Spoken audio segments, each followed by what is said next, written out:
All the Young Dudes, written by Miss King Bean 89 on AO3, an audiobook by Mischief Managed Mania.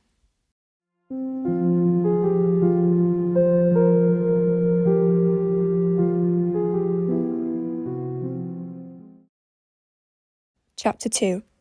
First Year, The Hogwarts Express. Summary: Remus meets the Marauders. Remus rubbed his scalp again, then his nose, which kept running.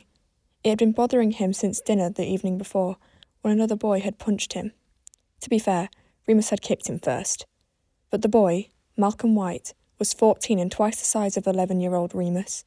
Malcolm had made some crack about Remus going to a special school for backwards kids, and he'd had to retaliate. He had a black eye now, which he regretted. Everyone at the new school would think he was a yob. But then, he supposed he was a yob. Matron slapped his hand away from his head, and he scowled at her. They stood in the huge ticket hall at King's Cross, staring at the two platform numbers. There was number 9, then number 10. Matron looked at the letter in her hand again. "For goodness sake," she muttered. "We have to run through the barriers," Remus said. "I told you." "Don't be ridiculous," Matron said. "I'm not running at anything." "I'll go, then. Leave me here." Remus had only half believed Dumbledore when he'd explained how to access platform 9 3/4, but then packages had started arriving for him, delivered by owls and containing strange books and weird clothes and all sorts of oddments like quills and parchment. Dumbledore had been unfailingly generous over the past month. He'd presented Remus with a list of things he would need for his new school, and promised to send him as much of it as he could from the second-hand supplies at Hogwarts. Now Remus was willing to believe almost anything the old man said. He'd never owned so many possessions before, and was actually glad when Matron had locked everything in her office so it wouldn't be pinched by the other boys. Now it had all been crammed into a battered old charity shop suitcase, which he had to hold in a very particular way so it didn't fall apart. "I'm not leaving you anywhere, Lupin. Just wait there while I find a guard." Matron clipped off towards the ticket office, her big backside wobbling as she went. Remus glanced about furtively, then licked his lips. It might be his only chance. He ran at the barrier at full pelt, squeezing his eyes shut tight as he approached the metal turnstiles. But he didn't hit anything. The atmosphere changed, and he opened his eyes to find himself standing on a completely different platform, surrounded by people. Not people. Wizards. The train itself was huge, gorgeous and old-fashioned. The Hogwarts Express. He clutched his suitcase with both hands, biting his lip. There were lots of other children, his own age and older, but they were all with their families, some of them crying as they were hugged and kissed by protective mothers. He felt very small and very alone, and thought it best to just hurry up and get on the train. Inside he couldn't reach the luggage rack to stow away his things, so he chose an empty carriage and sat the suitcase on the seat beside him. He watched the people on the platform through the window, pressing his forehead against the cold glass. He wondered if they all came from wizard families too. He wondered if any of them had episodes like he did. He didn't think so. None of them seemed to have scars. A lot of them were wearing normal clothes, like he was, albeit with fewer holes and patches. But some were wearing long dark robes and tall pointed hats. Lots of the other kids had owls or cats carried in baskets. He even saw one girl with a tiny lizard perched on her shoulder. Remus was starting to feel even more nervous, his stomach roiling as he realised that despite everything Dumbledore had said about being among his own kind, he would just be as out of place at Hogwarts as he was anywhere else. Just then, he realised that someone was staring back at him from the platform. It was another boy, his own age. He was tall and slim, but not skinny like Remus. He had dark hair, much longer than any other boy he'd ever seen, curling gracefully to his shoulders. He had fine high cheekbones, a full mouth and startling blue eyes. Seeing Remus staring, the other boy arched one perfect eyebrow in a gesture that clearly said, "And what are you looking at?" Remus stuck his tongue under his bottom lip so that his chin bulged, pulling an ugly face. The other boy smirked slightly, then threw up 2 fingers at him. Remus almost laughed. "Sirius, what do you think you are doing? Come here at once." A rather severe-looking witch with the same angular eyebrows as the boy stepped into view, yanking her son away from the window. The boy rolled his eyes but obeyed, and then disappeared further up the platform. Remus sat back in the beaten leather seat and sighed. He was getting hungry. He hoped the journey wasn't too long. Matron had packed him 2 dry cheese and pickle sandwiches and an apple, but he didn't fancy them much. After a few more minutes, the door to his compartment burst open, and a girl came rushing in. She ignored Remus, flying to the window, pressing her hands against the glass and waving frantically to her family standing on the platform. She was small and pale, with bright red hair pulled back into a tight plait. Her face was blotchy from crying. She kept waving as the train drew away, and her parents waved back, blowing kisses. A sour-faced girl stood beside them, her arms folded. Once the train had completely left the station, the red-haired girl sat down opposite to Remus, sighing deeply. She looked at him with huge green eyes, glistening with tears. "It's so horrid saying goodbye, isn't it?"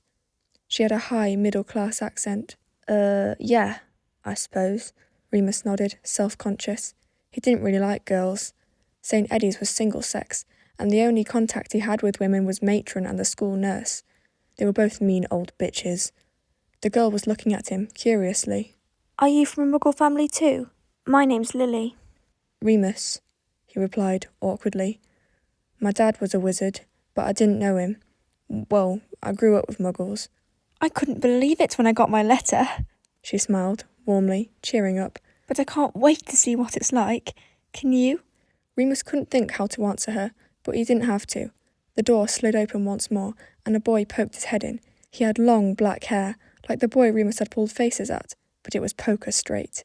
He had a long nose and wore a deep frown. "There you are, Lily. I've been looking for ages," he said, giving Remus a dirty look, the sort Remus was quite used to. "Sev!" Lily jumped out of her seat and threw her arms around the other boy. "I'm so glad to see you." He patted her shoulder, shyly, his cheeks slightly pink. "Come and sit in my carriage, Lily. There's plenty of room." "Oh," Lily looked back. "Can Remus come? He's all by himself." "I'm not sure." The other boy, Sev, looked Remus up and down, taking him in piece by piece. The thuggish haircut, the fraying jeans, the worn-out t-shirt, the second-hand suitcase. "There might not be that much room." Remus slouched down in his seat, propping his feet up on the bench opposite. "Get lost then. I don't want to go in your stupid carriage." He looked out the window, purposefully. Lily and the other boy left. Remus let his feet drop back to the floor. He sighed. It was noisy, outside his little compartment. He could hear shrieking and laughter and owls hooting and a few younger students still crying. Once again, he found himself locked away from everyone else. He was starting to wonder if that was just his lot in life. Perhaps once he got to this Hogwarts place, they'd force him to sleep in a cell or by himself too. There was a sudden rap at the door, a short, cheerful tune, and it opened once more. Remus slouched even further down in his seat, as a friendly-faced boy with a mess of dark hair and large round glasses entered, grinning.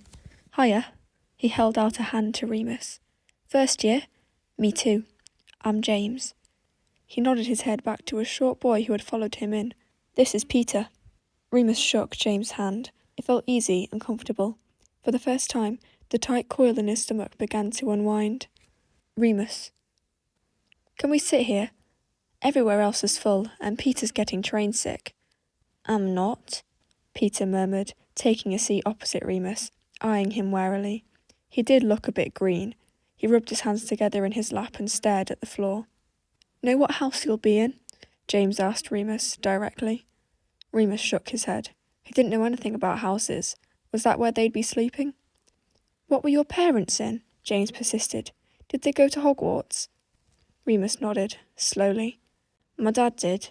I don't know what house, though. My mum didn't. She was not a muggle." Peter looked up, suddenly. "You're a half-blood?" Remus shrugged, helplessly. "Shut up, Pettigrew," James chastised the boy next to him, as if it even matters. Remus was just about to ask what a half-blood was when the door opened yet again. It was the good-looking boy who'd sworn at him in the station. He glanced about, furtively. "None of you are related to me, are you?" he drawled. He had the same high upper-class accent that Peter and James had. Remus disliked them all at once, knowing they'd think he was common, and a half-blood, whatever that was. "Don't think so," James said, grinning. "James Potter." He held out a hand. The other boy shook it, easily. "Oh, good, a Potter. Dad told me not to talk to you." He sat down next to Remus, grinning. Sirius Black.